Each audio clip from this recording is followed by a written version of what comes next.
ನಮಸ್ತೆ ಸ್ನೇಹಿತರೆ. ಮೀನಾಕ್ಷಿ ದೇವಿಯ ಗಾಯತ್ರಿ ಮಂತ್ರವನ್ನು ಈ ರೀತಿ ಹೇಳಲಾಗುತ್ತದೆ. ಓಂ ಭಗವತಿ ಮೀನಾಕ್ಷಿ ವಿದ್ಮಹೆ ಸುಂದರಿ ಪ್ರಿಯಾಯೈ ಧೀಮಹಿ ತನ್ನೋ ಮೀನಾಕ್ಷಿ ಪ್ರಚೋದಯಾತ್. ಇದರ ಅರ್ಥ ಓಂ ಎಂದರೆ ಇದು ಬ್ರಹ್ಮಾಂಡವನ್ನು ಸೂಚಿಸುವ ಪವಿತ್ರ ಶಬ್ದ. ಭಗವತಿ ಮೀನಾಕ್ಷಿ ವಿದ್ಮಹೆ ಎಂದರೆ ನಾವು ಭಗವತಿ ಮೀನಾಕ್ಷಿಯನ್ನು ಧ್ಯಾನಿಸುತ್ತೇವೆ. ಸುಂದರಿ ಪ್ರಿಯಾಯೈ ಧೀಮಹಿ ಎಂದರೆ ನಾವು ಸುಂದರಿಯಾದ ಆಕೆಯನ್ನು ಧ್ಯಾನಿಸುತ್ತೇವೆ.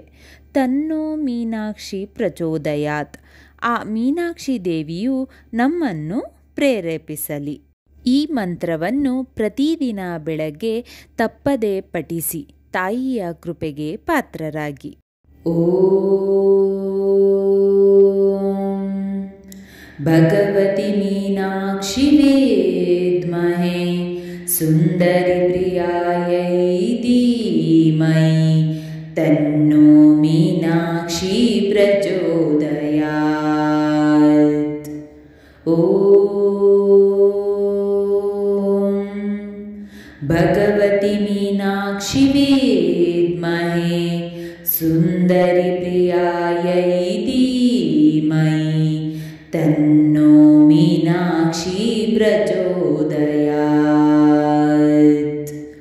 ಓಂ ಭಗವತಿ ಮೀನಾಕ್ಷಿ ವಿದ್ಮಹೆ ಸುಂದರಿ ಪ್ರಿಯಾಯೈ ಧೀಮಹಿ ತನ್ನೋ ಮೀನಾಕ್ಷಿ ಪ್ರಚೋದಯಾತ್. ಓಂ ಭಗವತಿ ಮೀನಾಕ್ಷಿ ವಿದ್ಮಹೆ ಸುಂದರಿ ಪ್ರಿಯಾಯೈ ಧೀಮಹಿ ತನ್ನೋ ಮೀನಾಕ್ಷಿ ಪ್ರಚೋದಯಾತ್. ಓಂ ಭಗವತಿ ಮೀನಾಕ್ಷಿ ವಿದ್ಮಹೆ ಸುಂದರಿ ಪ್ರಿಯಾಯೈ ಧೀಮಹಿ ತನ್ನೋ ಮೀನಾಕ್ಷಿ ಪ್ರಚೋದಯಾತ್. ಓಂ ಭಗವತಿ ಮೀನಾಕ್ಷಿ ವಿದ್ಮಹೆ ಸುಂದರಿ ಪ್ರಿಯಾಯೈ ಧೀಮಹಿ ತನ್ನೋ ಮೀನಾಕ್ಷಿ ಪ್ರಚೋದಯಾತ್. ಓಂ ಭಗವತಿ ಮೀನಾಕ್ಷಿ ವಿದ್ಮಹೆ ಸುಂದರಿ ಪ್ರಿಯಾಯೈ ಧೀಮಹಿ ತನ್ನೋ ಮೀನಾಕ್ಷಿ ಪ್ರಚೋದಯಾತ್.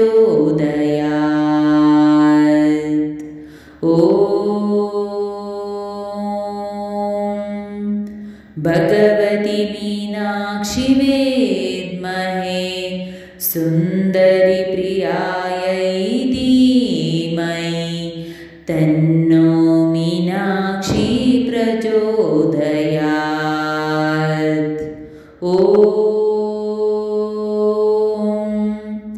ಭಗವತಿ ಮೀನಾಕ್ಷಿ ವಿದ್ಮಹೆ ಸುಂದರಿ ಪ್ರಿಯಾಯೈ ಧೀಮಹಿ ತನ್ನೋ ಮೀನಾಕ್ಷಿ ಪ್ರಚೋದಯಾತ್.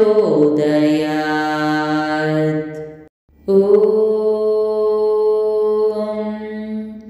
ಭಗವತಿ ಮೀನಾಕ್ಷಿ ವಿದ್ಮಹೆ ಸುಂದರಿ ಪ್ರಿಯಾಯೈ ಧೀಮಹಿ ತನ್ನೋ ಮೀನಾಕ್ಷಿ ಪ್ರಚೋದಯಾತ್. ಓಂ ಭಗವತಿ ಮೀನಾಕ್ಷಿ ವಿದ್ಮಹೆ ಸುಂದರಿ ಪ್ರಿಯಾಯೈ ಧೀಮಹಿ ತನ್ನೋ ಮೀನಾಕ್ಷಿ ಪ್ರಚೋದಯಾತ್. ಓಂ ಭಗವತಿ ಮೀನಾಕ್ಷಿ ವಿದ್ಮಹೆ ಸುಂದರಿ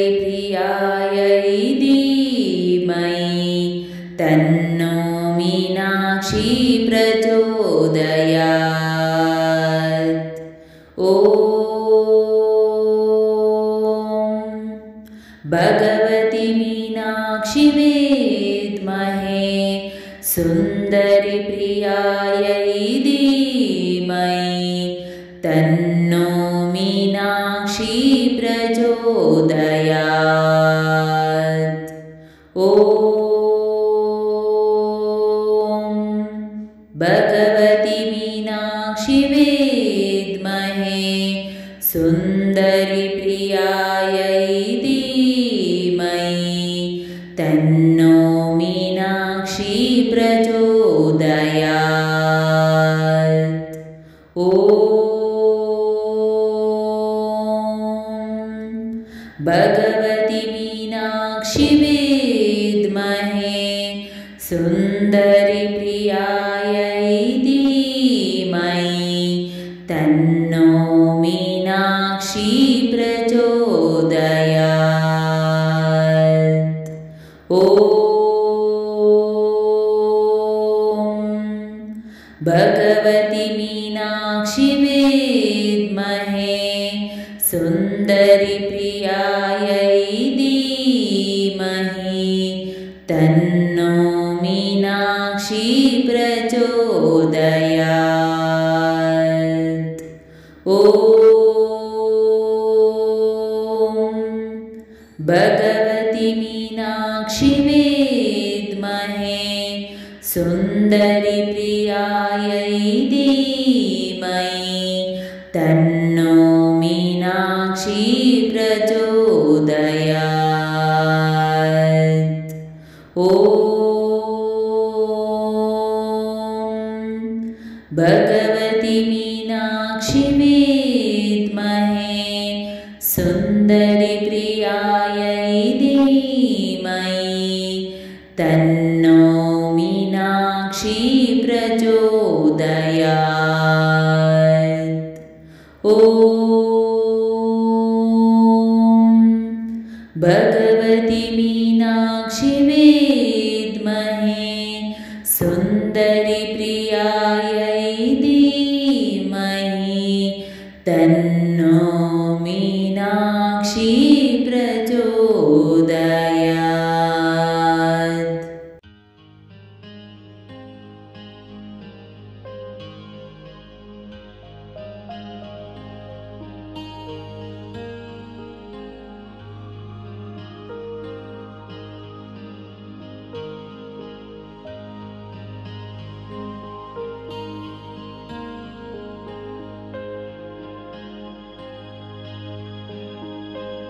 ಸ್ನೇಹಿತರೆ, ಈ ವಿಡಿಯೋ ಇಷ್ಟವಾದಲ್ಲಿ ಲೈಕ್, ಶೇರ್ ಅಂಡ್ ಕಾಮೆಂಟ್ ಮಾಡಿ. ಮುಂದಿನ ವಿಡಿಯೋಸ್ಗಳಿಗಾಗಿ ಚಾನೆಲ್ ಅನ್ನು ಸಬ್ಸ್ಕ್ರೈಬ್ ಮಾಡಿ. ಧನ್ಯವಾದಗಳು.